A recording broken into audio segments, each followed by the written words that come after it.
So what's going on, guys? Had a long day, like a lot of you have, grinding out at work. Finally get to come home and relax, have a nice cup of coffee,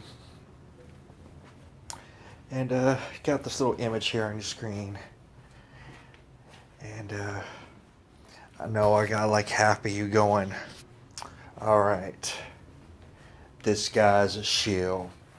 This guy's working for the FBI, and the other half are going, uh, this dude is, he's in jail for telling the truth. And I gotta say, I'm just gonna put it out there.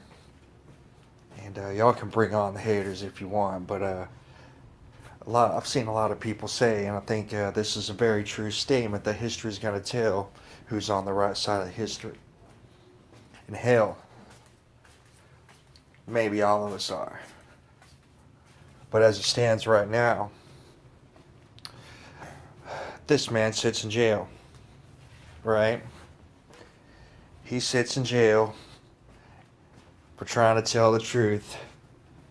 And he's got a bunch of fucking people out there talking about how much of an FBI informant he is. And as I, quote the, what is the right word I'm looking for here?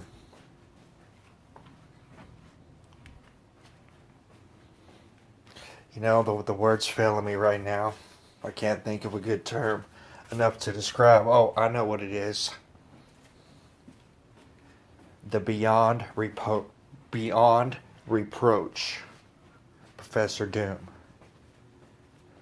The one guy who you can always count on, regardless of anything, is going to do his diligent research into everything, and he's just going to try to put it out there as best he can, as truthful as he can. And, he said, how long is Pete Santilli going to have to sit in jail before people stop calling him an informant? How long is he going to have to sit in jail and get on terrorist watch list and get death threats for going out and actually doing stuff and speaking up and making calls instead of sitting around on his computer reporting on events? Alright? And I believe the time will tell that I'm on the right side here. And I, for one, there's no way in hell you're going to get me to believe that this man is a shill while he sits in prison with the rest of the men who actually went out there and tried to stand up against something that lots and lots and lots of people know is wrong. And if you don't think that the government going around and stealing everybody's land and trying to sell the uranium to Russia and all this other crazy shit they're doing, you lost your damn mind. Alright? This is the kind of stuff that we're all trying to get together and fight against, and y'all want to let something stupid divide us, and it's dumb. But I'm not going to get on that topic. I'm just saying my quick piece. What this is about. And I'm just making a point here. This is about whistleblowers. This is about what happens to whistleblowers. This is about everybody thinking that they're free and how everybody has free speech. And I'm just here to lay a little timetable to let you know what's been happening to whistleblowers. And I'm going to start with this current one here, because you can say what you will, but this man's been on the terrorist watch list and now he's in prison, and he didn't even do anything illegal as far as I can tell. He just tried to stand up for the truth and report it to the world. Now he's in jail. And as a lot of you obviously already know, for absolutely no reason at all, he gets arrested and ends up on the terror watch list when he's been out there putting the truth out and putting the truth out and putting the truth out. Because that's what happens to whistleblowers. They go on a terror watch list just like this. Here's the news reporting on what happens to a whistleblower. He took that millisecond to think about what was going to happen. He did not pull the trigger, and I'm here to tell the story. But first, the man at the center of Friday's terror scare in Newtown is now telling his side of the story. It started as a routine traffic stop until Peter Santilli, a former Marine, showed up as a match on the National Terror Watch list. But tonight, he's free on a gun charge. And in an exclusive interview with Fox 19 Now, he's sharing his thoughts about what happened. Fox 19 Now's Gordon Graham joins us live from the Hamilton County Justice Center. And Gordon, is Santilli bitter about the arrest? Well, that's right, Frankie. He is not bitter, and as a matter of fact, he has a lot of praise for Newtown Police Chief Tom Synan, who made the arrest. But Pete Santilli says there were some moments when he feels like it could have ended very badly. He was extremely professional, constitutional. He was very, very courteous when he pulled me over. But moments later, Santilli says the situation became tense when police learned his name was on the National Terror Watch list. He pulled out his weapon immediately, and I was immediately staring down the barrel of a .45 caliber weapon. He was very, very concerned. He was visibly concerned as well. He said, "Hands up." I was extremely compliant. Santilli hosts a podcast from his Mount Washington studio called Off the Hook in the Morning, where he shares his sometimes controversial political views. Views Santilli believes earned him a spot on that watch list. Because I have political opponents, that some of whom actually have access to the terror watch list. I believe that what he saw was my name and my vehicle associated with someone on the terror watch list. Somebody who had access to that wanted to use it as political intimidation. However, after some further checking, Newtown Police Chief Tom Synan says it turns out Santilli is not the person on the watch list. When you run something, if it's similar, that system will bring that up, whatever the most priority thing on that list is on there. And that's what happened was the system's just going to run that information. Anything close to it is going to pop it up. Santilli was arrested and jailed for carrying a pistol without a permit, and he says the ordeal raises a question for both the public and law enforcement. Where's this information coming from the federal government? Santilli says he believes that information could have had fatal consequences. There was an error that took place here, and the life of a United States Marine could have been taken at that particular moment. Pete Santilli says that he's received a lot of death threats because of his outspoken political views, and he carries a weapon for protection. Now, he has a court date on that weapons charge, January 4th. So there you go. Now, if you want to come and just scroll over here, let's go to his page real quick. Go to his videos. And you look at all of this stuff. Just goes and goes and goes. Alright? It just goes and goes and goes. Alright, this stuff going on forever. All this stuff, show after show after show. Him over here trying to expose the truth. Right, he's trying to open people's eyes. First thing that happens, they try to put out a fake fax, make him look like a Fed. Right? So then that wasn't working. So then they got to arrest him and make sure that the world knows that this man popped up on the terror watch list. Because they know that even if they come back and say later that that wasn't really the case, they can still use it to discredit him to the public. Because all they'll remember is, oh yeah, wasn't that guy who popped up on the terrorist watch list? Some crimes you do not have to be convicted of and have it affect your life forever. Alright? And now we go over here and look at this one. See if I can learn how to spell real quick.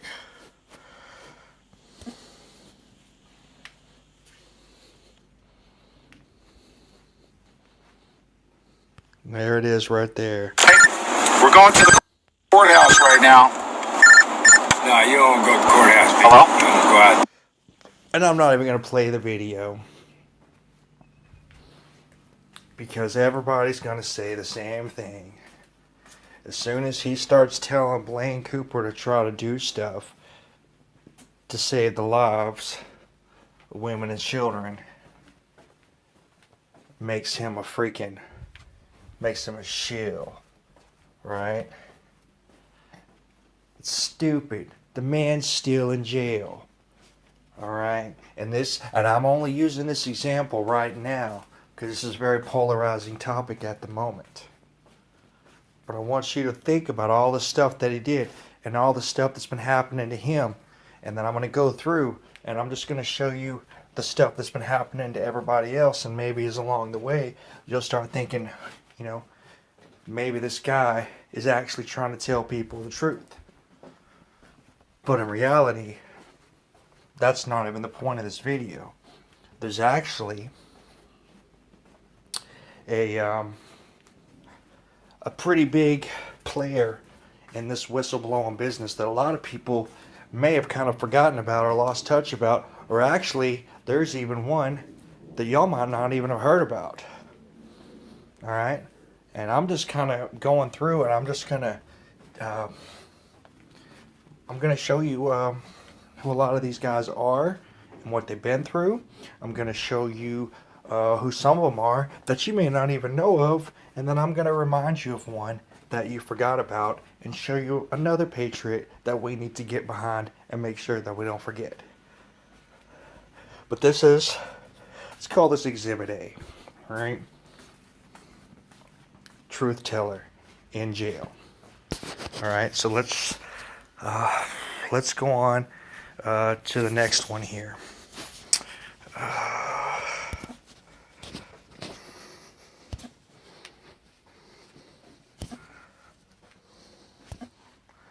Gotta scroll through some stuff here. Get y'all to bear with me for a minute here. Find something else here. Let's go ahead and everybody knows this one.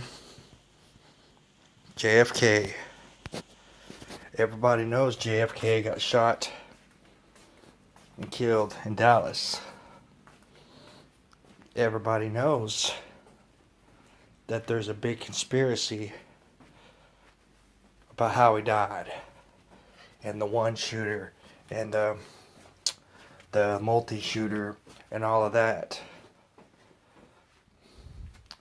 I know somebody who used to work inside the building that he was shot from. And you know what's ironic? The whole bottom floor of that building is dedicated to nothing but books on conspiracies about JFK. Nothing but books about conspiracies about JFK. That's how many books are out there. But most people seem to forget why this even happened in the first place. No one seems to remember. Now, a lot of people in our community that are aware of what's going on do, but a lot of people aren't. And for those of you that aren't, or maybe for those of you who've heard about it but don't really remember it too well, and you need to fresher up, this is a speech that he made a week before he got killed. And this was the President of the United States. This wasn't some independent reporter, activist from YouTube. This was the President of possibly the most powerful nation on the planet. And this is what he had to say. Ladies and gentlemen, the very word secrecy is repugnant in a free and open society. And we are, as a people, inherently and historically opposed to secret societies, to secret oaths, and to secret proceedings. We decided long ago that the dangers of excessive and unwarranted concealment of pertinent facts far outweighed the dangers which are cited to justify it. Even today, there is little value in opposing the threat of a closed society by imitating its arbitrary restrictions. Even today, there is little value in ensuring the survival of our nation if our traditions do not survive with it. And there is very grave danger that an announced need for increased security will be seized upon by those anxious to expand its meaning to the very limits of official censorship and concealment. That I do not intend to permit to the extent that it's in my control. And no official of my administration, whether his rank is high or low, civilian or military, should interpret my words here tonight as an excuse to censor the news, to stifle dissent, to cover up our mistakes, or to withhold from the press and the public the facts they deserve to know. For we are opposed around the world by a monolithic and ruthless conspiracy that relies primarily on covert means for expanding its sphere of influence, on infiltration instead of invasion, on subversion instead of elections, on intimidation instead of free choice, on guerrillas by night instead of armies by day. It is a system which has conscripted vast human and material resources into the building of a tightly knit, highly efficient machine that combines military, diplomatic, intelligence, economic, scientific, and political operations. Its preparations are concealed, not published. Its mistakes are buried, not headlined. Its dissenters are silenced, not praised. No expenditure is questioned, no rumor is printed, no secret is revealed. No president should fear public scrutiny of his program, for from that scrutiny comes understanding, and from that understanding comes support or opposition, and both are necessary. I am not asking your newspapers to support an administration, but I am asking your help in the tremendous task of informing and alerting the American people. For I have complete confidence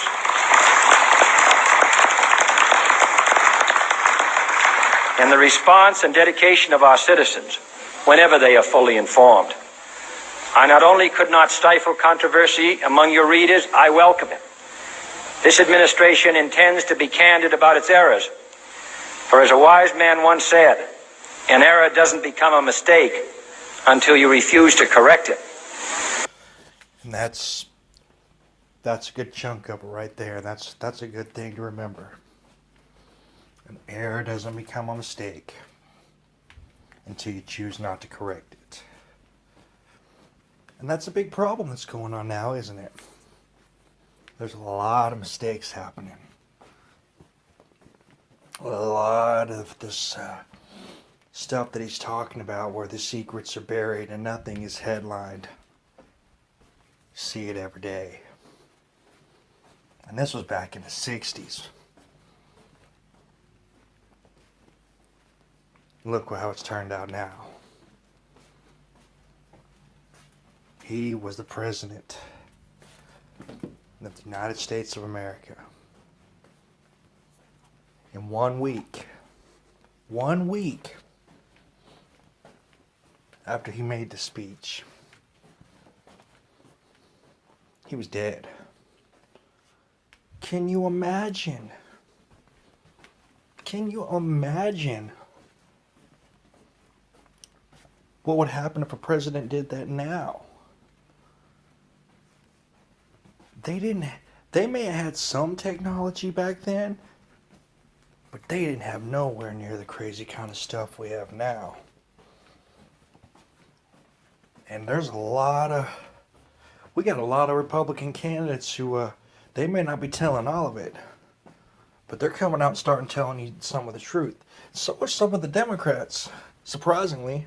And no, I'm not talking about Hillary, because we all know her dumb ass should be in jail. But these guys are speaking up, and it makes you kind of wonder if these guys get in office, are they going to be under this control of this big machine that JFK was telling us about? Or are they going to come out and speak and end up just like him? Because once again, even the most powerful man in the world, comes out to tell you the truth about what's going on with these people. And look what happened to him. Now, some things are worth losing your life over. Some things are worth fighting for. And you sure as hell can't be afraid of these bastards. But you also got to know the consequences when you start playing the game. And right now, we got some more people currently still alive, facing the consequences of some of these games. And we got some people like JFK that are dead because they wanted to fight against this. They wanted to get the truth out. And let's go on and call this exhibit number 2. Okay? So let's move on here.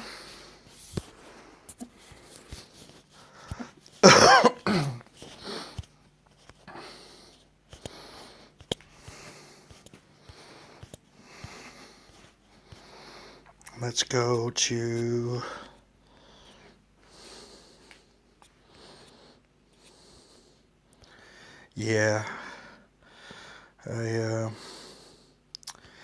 I think you're all gonna you're all probably thinking, hey, you know, Bill Cooper, JFK, those are like the holy grail of whistleblowers right there. Maybe you should have saved those for the end. But to me, it's all the same. Alive or dead. When you're fighting against this thing, whatever it is, each person is important as the next. Right? Every little person who's putting out a bit of truth is important as the next. And whether you're Bill Cooper, which I'm going to show you right here, about how he predicted that the U.S. government was going to use a false flag event and blame it on Osama bin Laden, and got killed a week later. And sure enough, guess what? It happened. Y'all can go over documents. Y'all can look at the video. Y'all can look at this supposed flight attendant chick who wrote that book. I don't even remember her name now. Was it Rebecca Roth or whatever the hell it was? Y'all can look at all that stuff. Why? Why are you going to waste your time spending years going down a rabbit hole when this man, he told you, he told everybody it was going to happen. If that's not proof, then what the hell is? He told you. You don't need to go look at any of that shit. Listen to this. Alright, this man told you that they were going to use something to blame it on him to go to war over there, and it happened. And a week later, they killed him. Listen for yourself. This happened on June 28th, 2001. And obviously, when did 9/11 happen? The largest intelligence apparatus in the world, with the biggest budget in the history of the world, has been looking for Osama bin Laden for years and years and years, and can't find him. Some doofus jerk-off reporter with a camera crew waltzes right into his hideout and interviews him. So why do all these fools believe this charade? That a CNN reporter and his little camera crew could do with all the money and all the assets and all the eavesdropping and all the intelligence and all the satellites and all the undercover operatives in the world can never do. It's because they're not trying. They don't want to. Osama bin Laden is their creation, and he is serving them well. I mean, is this some kind of incredible joke that people are so stupid they'll fall for this? And now we're being bombarded with messages that Osama bin Laden is planning to attack the United States of America and Israel. Let me tell you something. If he's an enemy of Israel and the Mossad can't find him, then this thing is the biggest joke that you ever heard of in your life. And I'm telling you, be prepared for a major attack. But it won't be Osama bin Laden. It will be those behind the New World Order who once again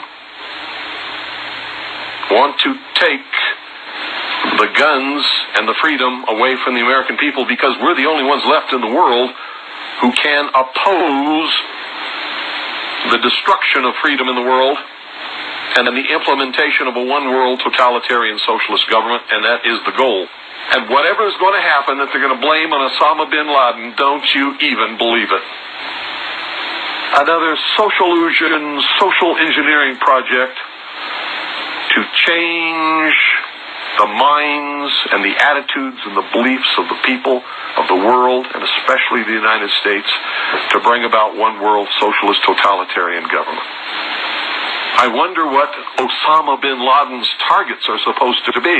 And if they don't, if this doesn't materialize in the next 2 or 3 weeks, it will eventually materialize, because they haven't succeeded in getting the guns out of the hands of the American people, nor have they succeeded in taking our freedoms away. In fact, there's been a great awakening in this country and a big backlash against these Marxist, communist, puke-faced, lying, subversive, Nazi, jackbooted Gestapo thugs that is gaining momentum. And so I tell you with a certainty, they must do something terrible in order to stop this backlash and regain the sympathy of the mass herds of sheeple out there. And supposedly, we're not the only nation searching for Osama bin Laden. So the vast economic resources, the vast technological resources, the vast personnel resources, the vast networks and intricate web spun over all these years by the CIA, the FBI, and the NSA can't find Osama bin Laden, but CNN can? Bullshit. What a crying shame. How in the world could this country of all nations breed such a dumbed down, unthinking, illiterate, uneducated, stupid, ignorant population? That's right. He told y'all. He told y'all what was coming. He told y'all what they were doing. He told y'all why they were doing it. And he told you what was going to happen. And it happened. And they killed him. And fortunately, more of us are starting to wake up. More of us are starting to fight back. People that are getting into office are starting to realize the truth, and they're fighting against the system, from the system. And really, aside from our actual guns, that's the biggest weapon we have. People like Governor Abbott wanting to step up and say, no, you're not going to do that here. No, we're going to take our gold back. You got Donald Trump, whether you like him or not, he stood from the mountaintops, says, show me the birth certificate. And we all went and saw it, and anybody who's ever used photo editing software before knows that one way or another, either it's fake or they lied. Alright, so when you're sitting there and you want to bash down on Trump, which hell, it's understandable. Y'all remember, he was the one standing on the mountaintop calling things for what it was. Right, and we need more and more people to do that. And that's the biggest weapon we have. But unfortunately, in this case, once again, the man told the truth. And it was a big one. Oh, it was a big one. they killed him. I'm going to call this exhibit number 3. Now, I'm going to go to somebody who's actually still alive. I'm guessing some of you already have an idea of who this is. But, yeah, let's go ahead and let's go talk about a man who is still alive. That's right. Edward Snowden. Now this one's pretty interesting because on one hand, this man, he's not just a patriot, which obviously he is, but he's actually not just a patriot for America. I would go so far to say this man is a patriot / humanitarian for the world. And I can tell you honestly, and I don't know if anybody has really had, even now, the time to go through the incredibly massive amounts of information that he shared with the world. We all know about the spying, and we learned about the massive depths of the spying. But there's so much more than that. There is so much more than that, and even myself have to sit down and just apologize because I don't know enough. I haven't taken the time to read enough because there's just so much damn information to read. It would probably take me a lifetime to get through it all. I mean, he took millions and millions and millions of documents, and it seems like every couple of weeks we're getting something else. We're getting some more bombshell information. And it seems like he could just sit around and do this forever because he took so much stuff. It's just ridiculous. Now, a lot of people want to claim that, and it's understandable because he's still alive. But a lot of people think that he's one of these, these COINTELPRO double agent type of guys, and I can see why you'd say that. Why not take this big ass dump of all this information that you know is going to become public at some point anyways, and have somebody release it onto the public? That way, they don't really understand the true depths of what's going on. And I get that sentiment, all right? The problem is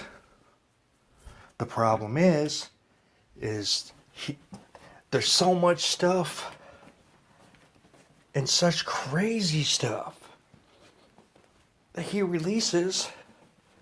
It's pretty damn hard to imagine there being a whole hell of a lot much worse stuff than what he's already telling you. Look it up. You obviously are never going to be able to go through everything. There's just no way in hell. But get little bits and pieces here and there because it's something else. It's just wow. And I'm ashamed I haven't taken more time to research this because I should. This is important information. And this is a man who's been in exile for a very long time for letting the world know what's really going on with this whole internet thing.